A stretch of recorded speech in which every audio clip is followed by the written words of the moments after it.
talking to, out for another trip to town and to make another video.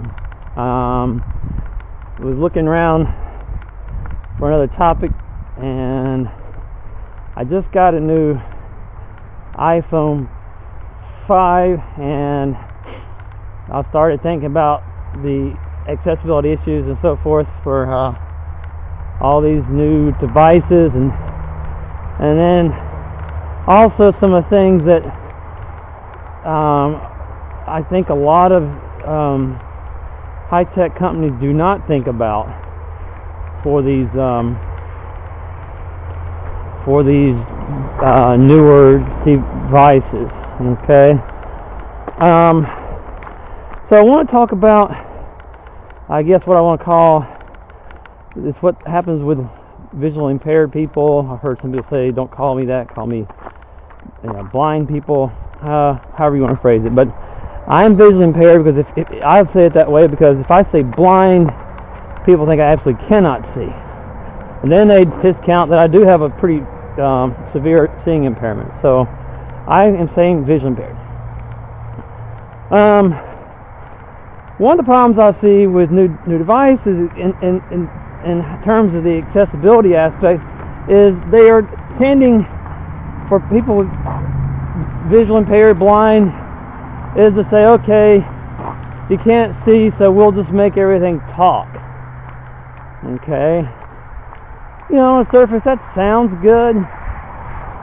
Oh, you can't see it, well, we'll just put everything in speech. And the problem with this is, it goes back to an example that I had myself about 25,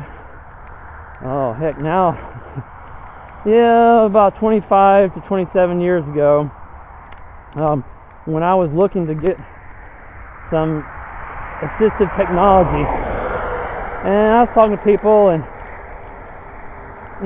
what they wanted to give me were these big magnification systems that were electronic. Probably cost about $3,000 then. Probably get them now. You can get them as a software program, either free or whatever, because everybody has a computer. But that was a lot different then. I didn't really need that stuff. I kept saying, I can get it close enough, I can read it. Okay, a good example is I read the book Atlas Shrugged in high school for my high school literary class, and I read 100 pages every day. Now, those of you who have read that book are aware of how large it is. It is an extremely large book, probably 1,100, 1,200 pages. I don't really remember. I just remember reading about 100 pages every day. And of course, paperback, the ink smelled really awful, but I could do that. I could carry it to class, put it in my backpack, just like everybody else, and it was portable. Yeah, did my eyes hurt after I read it? Yes.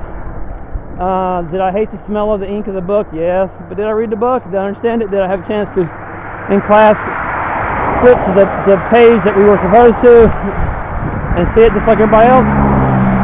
Pretty much. So when I was looking for devices, I wasn't looking for things that were these expensive things. I wanted something small that I could carry with me. Well, that's not what they showed. So I found this device. This is graphics art magnifier that you put basically flush on a. It's supposed to be used for like ad copy. I don't even know if they use that anymore. But anyway, you put that. My ex-sister-in-law said you could put that on ad copy and look for imperfections in the picture. Anyway, I use this thing. It's about 10, 12 magnifications, and I use it for things like instructions, prescriptions, extremely fine print that you don't have to read but may be important. So I digress. But what I'm saying, how this relates to the technology of today, is that everybody thinks, oh, you're blind, you need something that speaks to you. Well, okay, where I'm at right now, I'm out walking on the road, and it's loud. and I speak loud to hopefully enable everyone to hear me. But when you're out somewhere, as I am, you know, I shop, I do things. I do not stay at home and listen to my phone or my computer. I don't really necessarily want my phone talking to me when I'm out somewhere. I want my phone to display images that I can see, and I know with technology it's possible. With the new iPhone 5, what they have done is change the color scheme of some of the screens, which has made it harder to read for me. You know, most usually outside in a lot of light, not like today, but when there's a lot more light. So I sent Mr. Cook from Apple an email. I hope he gets it and I hope he considers it. But basically, every iPhone I've had from the 3G to the 4S maintained the same color schemes, which worked well with me. And with this new iPhone, Apple saw fit to make changes, which I think will not only make it harder for me, but for other people as well, to read these read certain screens on the iPhone. And by the way, if you have an iPhone 4S, it's not just the new iPhone, but it's the iOS 6 upgrade has made this the way on every iPhone, my understanding, that iOS 6 will work on, including the 4S. So I wrote Mr. Cook a email rather, saying please consider going back to the color schemes that you had used on all the previous iPhones, and if you want to modify this, then give options so that people can make their own adjustments that suit them.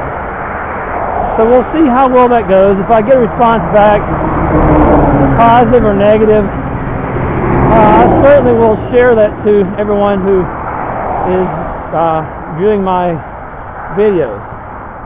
But that's the trend I'm seeing. So, you know, especially if you're colorblind, which I happen to be, blessed with legal blindness and colorblindness, seeing light shades, etc., is often very, very difficult.